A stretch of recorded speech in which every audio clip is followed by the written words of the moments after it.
Cause you're listening to Jams and Tea, you won't see the show on your TV, so we talk about things musically. Cause you're listening to Jams and Tea, you're listening to Jams and Tea. Alright everybody, welcome to a brand new episode of the Jams and Tea podcast. Where we're talking about a 1991 retrospective record. What are we talking about today?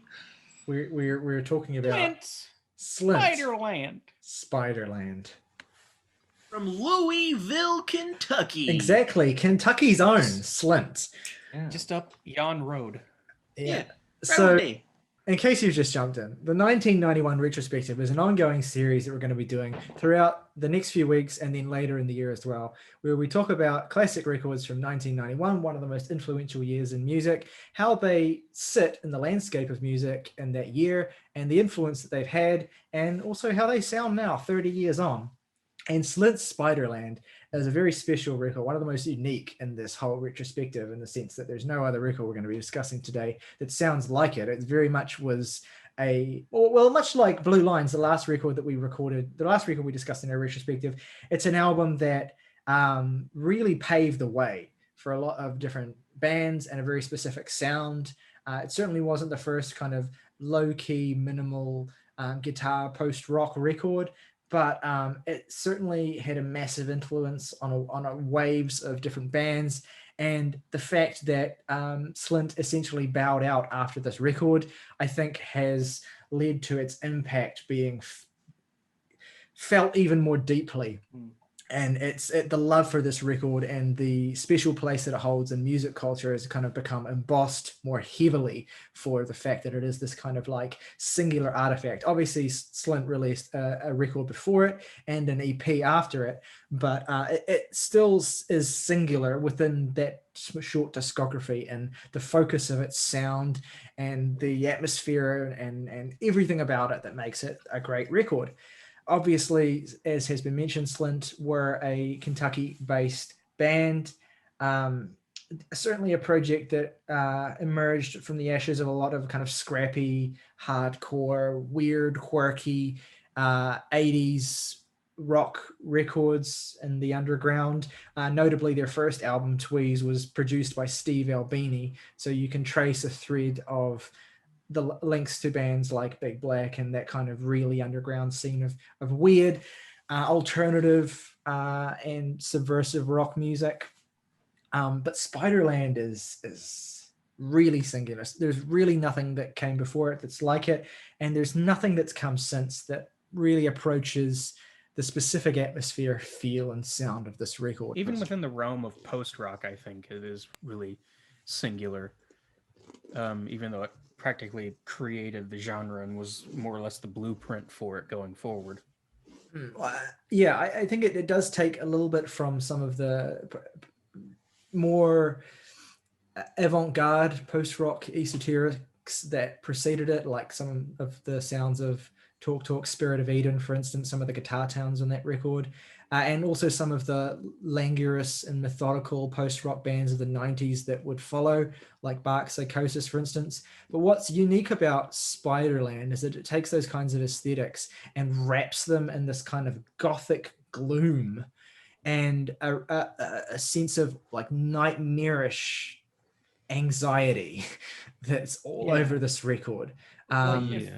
If you're talking about like sonic influences on this record, I did this today. I watched the documentary about Slint, the Breadcrumb Trail, and there was a lot of interesting stuff in there.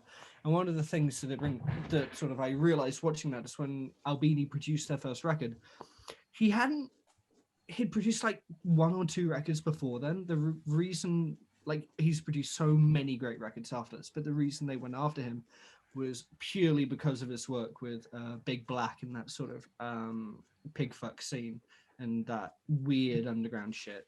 And whilst absolutely, like, the fact there's a track titled Nosferatu Man, super important. And the fact they go into the naming of that track on the documentary, where a band member turned up to rehearsal in a Nosferatu t-shirt, and the drummer just dropped his sticks. And then they played through a song and asked the guy in the Nosferatu t-shirt, I can't remember which one, what he felt like. He said, I feel like I am a monster on the run listening to this track. And so they named it Nosferatu Man. Another tonal comparison they bring up is the opening track, Breadcrumb Trail, was meant to feel like being trapped in a hot car, and that really comes across. But basically, it's this band that on their first album was taking influences from these weird, distorted underground shit. Like there's a cassette by Slint that exists that they sample on the documentary called Anal Breathing, where it's just the members of the band trying to blow as much air out of their arsehole as possible, and they recorded it. That's very, very Albini pigfuck sort of shit. That has Way the bands to in that represent Kentucky. No, that 100% accurate. Like I remember watching Steve Albini's Nardwuar interview, and he would recount stories of like in the 80s and 90s doing shit like that with bands. And anyway, we're kind of getting that. That's all very important. But my point is more that basically it's this band that started out being really inspired by that scene, who are teenagers, keep in mind, right? Who managed to work with Steve Albini. Who then got interested in bands that were working more with clean guitar rock and influenced that into their sound. And keeping that in mind, Spiderland makes a lot of sense in terms of how it sounds. In that it's this fucking out there band who are trying to clean up their sound to make something really specific and direct and really cleanly produced. And it really comes through in what they do on Spiderland, in my opinion. But something I do need to briefly jump into is that in terms of the influence and impact of this record is that it has done so much to define, even though he didn't produce it, it's done so much to define the work of Steve Albini. A lot of the loud, quiet stuff that's present all across this record. And that's also notable in him listing this as his favorite album of all time. Yeah, and in the interview he gives in the documentary, he mentions that, the other band members mentioned that they thought Albini put too much extra shit on their first record. And then they interview Albini later. And he said when he eventually heard Spiderland, he didn't get it at first. And then through finding the heart of Spiderland and what this band that he'd worked with did without him, he eventually found the thing he wanted to do with his audio engineering career in a way, and just hone in on that really crisp but brutal production style. Yeah, and another interesting point of reference as well. I guess this is a point of reference for this record, but like a direct example of influence that then ballooned further into alternative rock culture in the 90s is the direct influence that this record had on the first two PJ Harvey records, specifically Dry, the first album. And I think that is a really key connection because this record is very kind of gothic and dark and gloomy, and it has these kind of really morose and introspective stories of tragic characters, and you know, there's a subtextual loss of innocence theme all over this thing as well. And then PJ Harvey took those kinds of aesthetics and approached them and applied them more to kind of conventional rock music of the time that would then feed into and coexist alongside the grunge scene as well. So Spiderland's influence is not just this like long reaching thing, but it's this thing that's very concentrated and clustered in the early 90s as well. Another reason I bring up PJ Harvey is that she actually auditioned to be in Slint, which is a cool fun fact that I remember learning shortly after I discovered this record as a teenager and blowing my mind. And so that is an interesting piece of what if those early PJ Harvey albums. Yeah, well, obviously PJ got Steve Albini involved as well. It probably as a way of kind of as a part of that scene and an attempt to try and get the atmosphere of that sound integrated. But anyway, Yeah, so we've kind of danced around. I think we've done a lot of contextual stuff, but it's important also to talk about a lot of why Spiderland is as effective and has been as lasting and important as it is the fact that it is just front to back a fucking perfect album, a sensational slab of 40 minutes of intricate, at points whispered and at points blisteringly loud. I think the extent to which this record is loud is actually maybe even a little overstated. People could think about people think of this album and they think of the crashing climaxes of Washer and Good Morning Captain, for instance, but there's a real brooding quality to this record, a real sense of dread all throughout it that I think is, for me, the defining characteristic, the defining emotional characteristic of it. It is a sense of like constantly sitting on the edge of your seat and waiting for something horrible to happen. That's imbued in a lot of the stories that the characters on this record are in.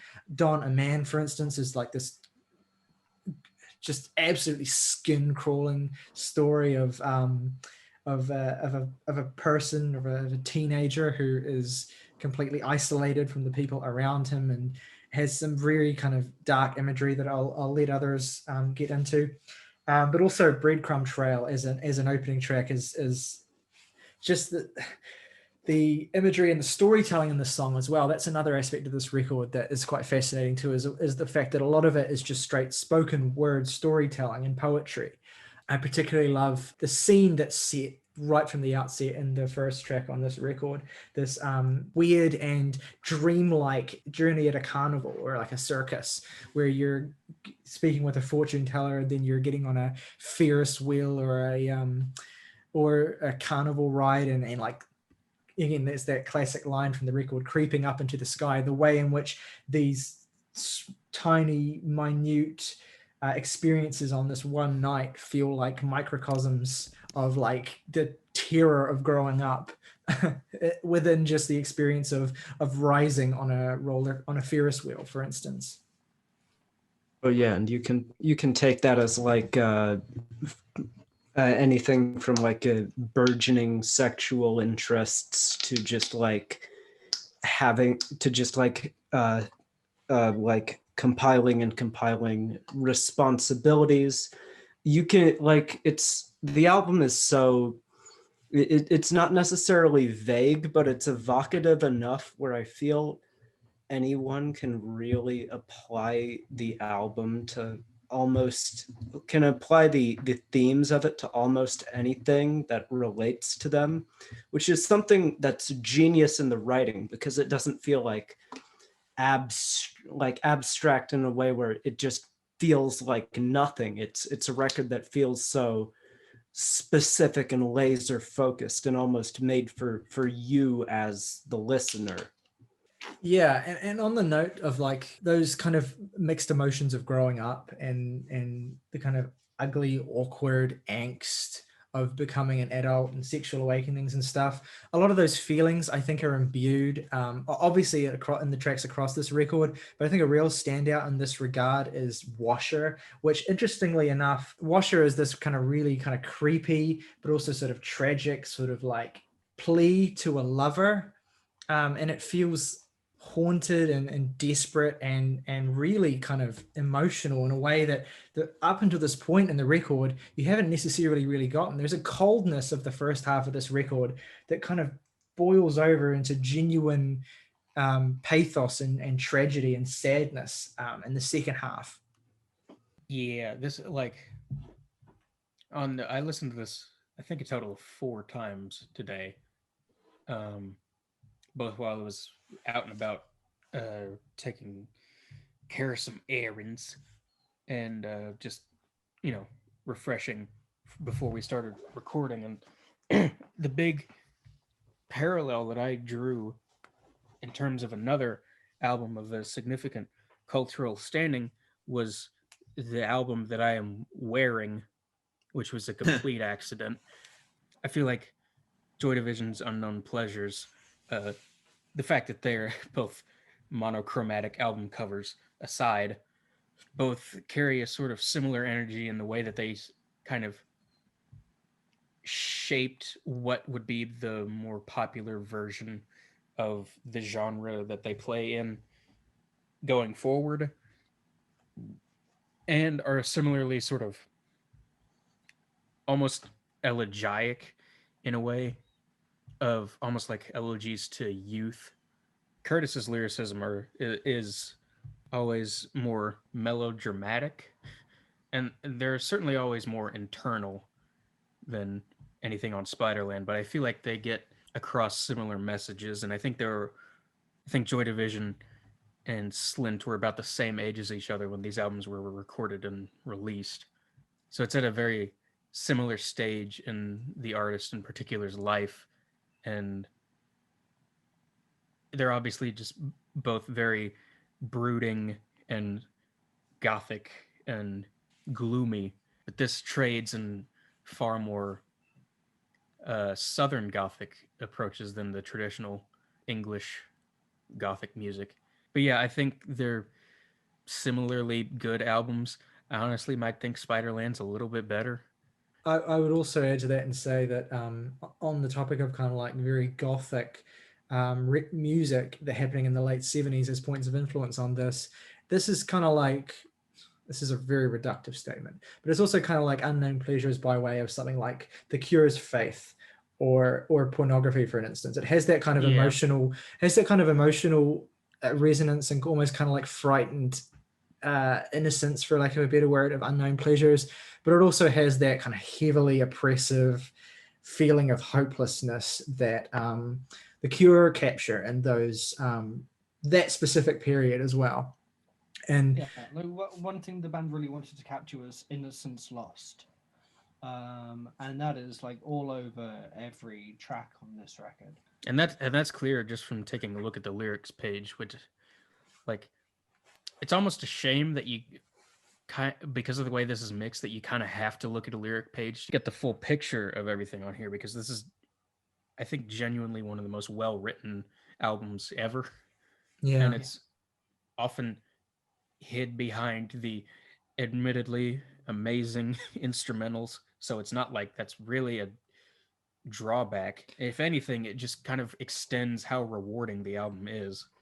what I like about it is that it's not, the vocal mixing and the placement of vocals on this record is not consistently back either. The way that it's used is quite interesting. So like you get on the first two tracks, for instance, you do get these kind of spoken word vocals that are more kind of suppressed in the mix, more kind of like almost like they're creeping into the song. Like the song is already playing, and this vocalist, the story that's being told is kind of like creeping in underneath it, and you do have to strain to listen to it. And that, for me, kind of accentuates the kind of creepy quality of the storytelling on these first two tracks.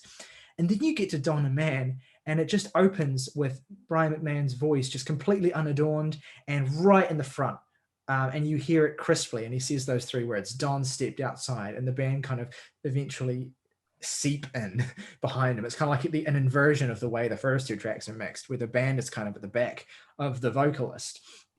And oh god, the way that song is constructed, that's maybe my favorite track on the record, although it changes basically every time I listen to it. Just brilliant song. The way that Don and Man is constructed in terms of dynamics and storytelling and tension building, and the way that all of these three things fold into each other is absolutely astounding. Just the plainness of the start of it, and the way that elements are slightly added to it, to the point where the climax of the song is really just like the same riff as before, except a bit of distortion's been thrown on top of it, and it feels like a massive piece of like a massive shift somehow, even though ostensibly not much has changed. And the song is built along with, as the story that's being told, the images of this night from not interestingly, not from the point of view, but kind of like second person or third person of this character, as gradually getting more and more and more intense. Has one of my favorite similes in all of literature or art or whatever, which is his friends had eyes like the heads of nails, which is one of the most haunting pieces of imagery that I've ever heard. And it's kind of like, it's there's lines like that, and that kind of distinct quality that is all over the writing of this record and the sound of this record and the way the guitars sound. And it like a line like that could be like right out of like Faulkner or something. It is so distinctly sort of Southern Gothic. There's like with you saying the heads of nails kind of already introduces a sort of industrial age, working class mentality that wouldn't be in something on the, traditional Gothic side of things. And I think that is definitely this sort of Southern Gothic focus is a pretty big part of what makes Spiderland so singular, both in terms of its lyricism and its atmosphere. Because this sort of conveys the mood of so much Southern Gothic literature, just musically, like perfectly in ways that certainly no one at the time had ever thought of, but not even really heard today. Something like the closer, Good Morning Captain, which evokes less like Southern Gothic for me, but like some of the seafaring stuff that Poe did at points. Well, it's a deliberate allusion to Coleridge and the Rime of the Ancient Mariner specifically. Course, yeah. So that's a folding in of that kind of classic literature side of thing. But I don't think it is indistinct from the Southern Gothic atmospherics and tonality that Morgan was alluding to. And it's certainly a bit more diverse than just Southern Gothic anyway. So But yeah, the as I said, kind of the second half of the record does become more kind of emotionally direct and more kind of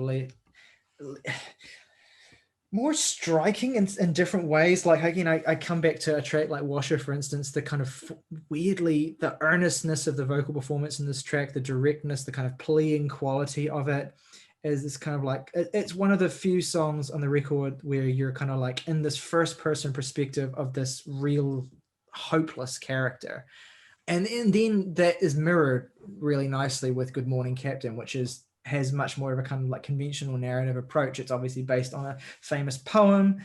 It reminds me of the of all things, the Tales of the Black Freighter portions of Watchmen, either of the source comic or the really solid animated film that accompanies Zack Snyder's ultimate cut of the film. I don't know. It very much has that same like really dark, downtrodden energy as that song. Or even like something that is sort of tangentially related to Poe, but like The Lighthouse in a way, like it's that sort of premonition that fulfills itself that is so creepy about that song to me.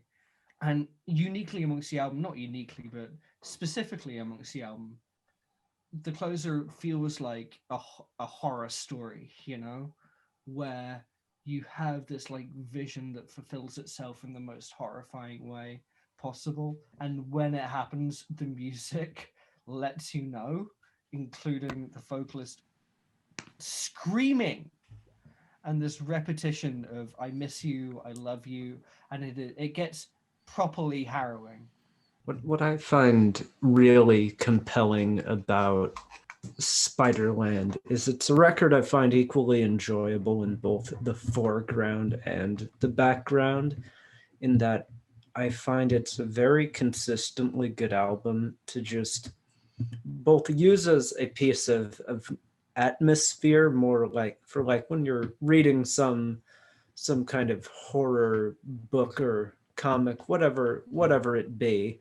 I find it works very well atmospherically in that sense. The instrumentation, I feel, is just littered with memorable riffs. Like if the littering of memorable riffs in this album was applied to littering on the planet, our climate situation would be far worse than it already is.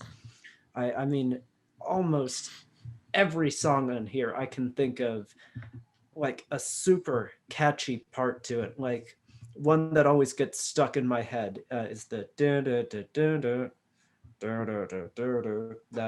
that progression, which I believe is on the first song, Breadcrumb Trail. And then the more like the faster paced parts in Dawn of Man are just really catchy and hooky.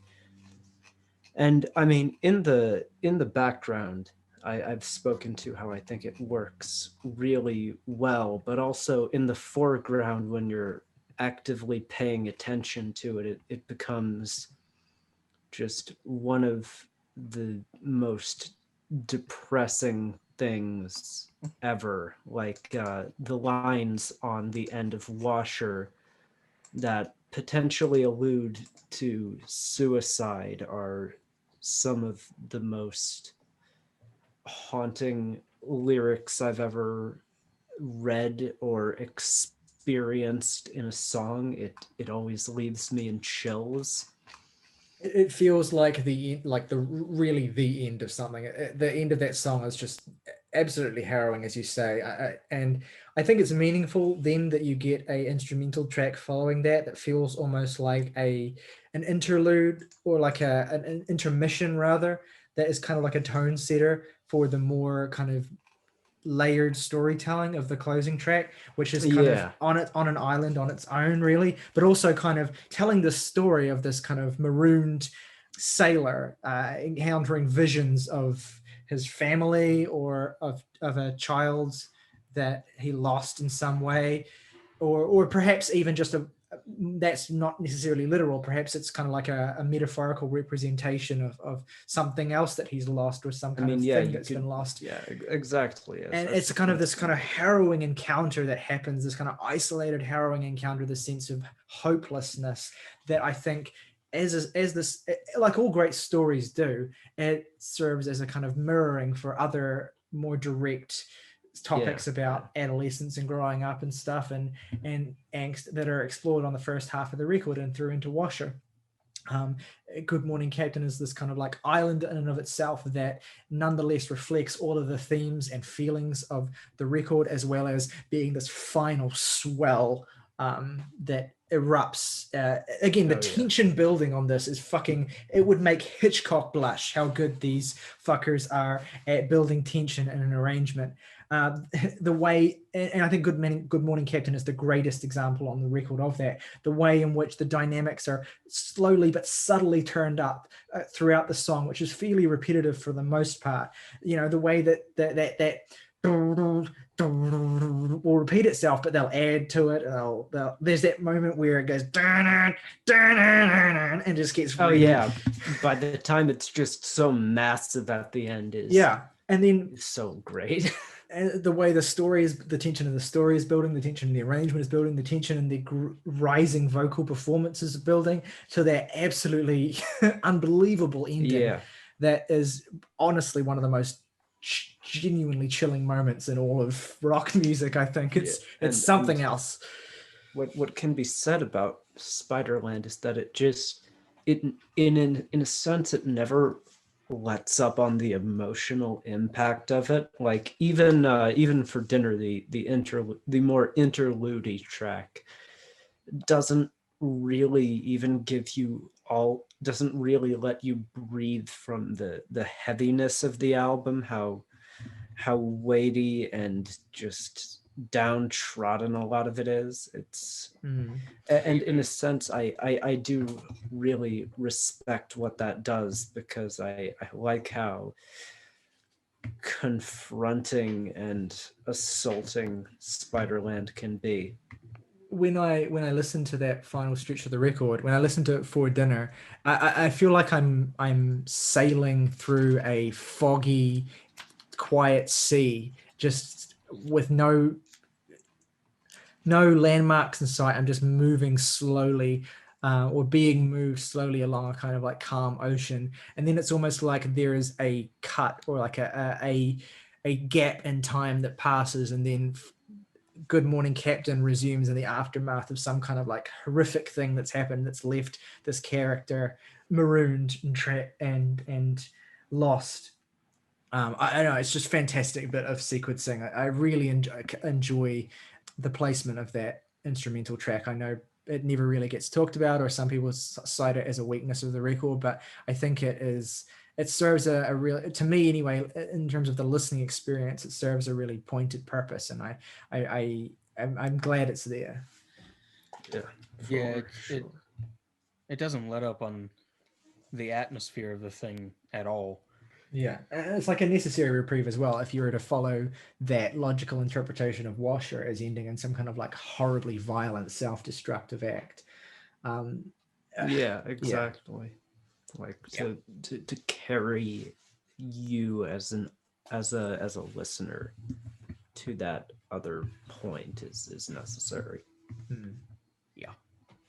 Jake, what do you think of Spoderman? Yeah, I think it's terrific.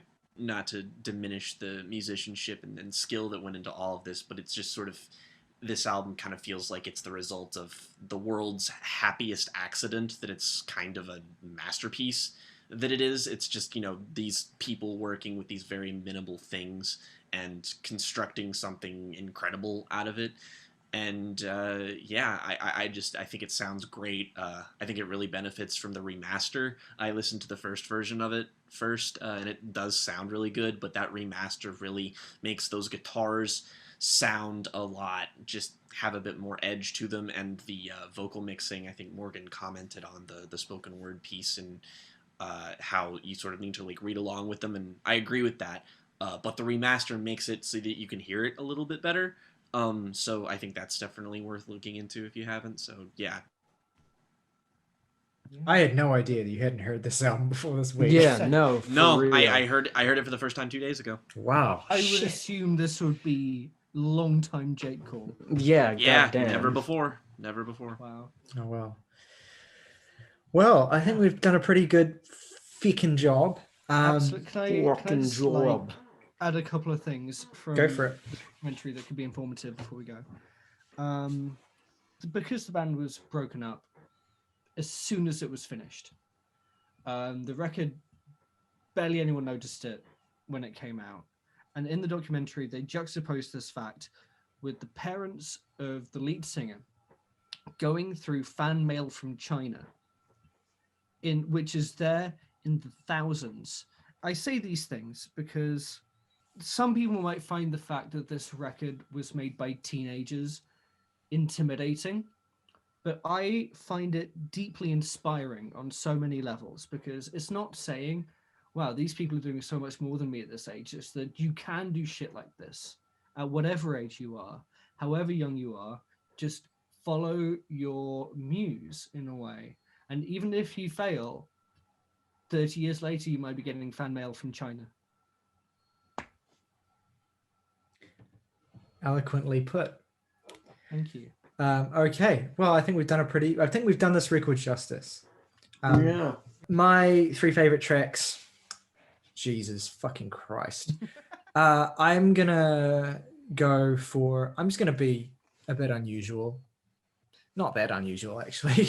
You really can't go wrong with this. I'm not picking for dinner, so that would be unusual, but I'm not gonna do that. My three favorite tracks are Good Morning Captain, Don't a Man, and Nosferatu Man, which fucking, we didn't really talk too much about that song, but that song is fucking fantastic. No least favorite, a fucking 10 out of 10 album. So my favorite tracks are Breadcrumb Trail, Washer, Good Morning Captain. Excuse me, I don't have a least favorite. It's also a 10 out of 10. Yeah, I'm just gonna do a track ranking of all of them, as I occasionally do with very special albums. Number 1, Washer. Number 2, Breadcrumb Trail. Number 3, Good Morning Captain. Number 4, Donna Man. Number 5, Nosferatu Man. And number 6, For Dinner. Obviously, no least favorite track, 10 out of 10. Favorites for me, Breadcrumb Trail, Donna Man, Good Morning Captain. Least favorite is, I guess, For Dinner, if only by virtue of it being the least great one. Yeah, good for 9 out of 10. Nice. My three favorite tracks are Nosferatu Man, Washer, and Good Morning Captain. Not gonna, boring as hell. Least favorite is For Dinner. I give the album an 8.5. Oh, nice. So that's a 9.5 average. Yeah. That is With- hot. And other records with a 9.5. I'll just list them all. Master of Puppets, Diamond Eyes, Ohms, Leprosy. Yep, that's that's appropriate company. Okay, so let us know what you think of Spiderland. What do you think of the legacy of Spiderland? How do you think it fits into 1991? Is it your favorite album of that year? Let us know your thoughts on this record. And our next record in the 1991 retrospective, I believe, is Out of Time by R.E.M. So stick around for that. All right. Yeah, as always, rock over London, rock on Chicago, KFC, finger licking good.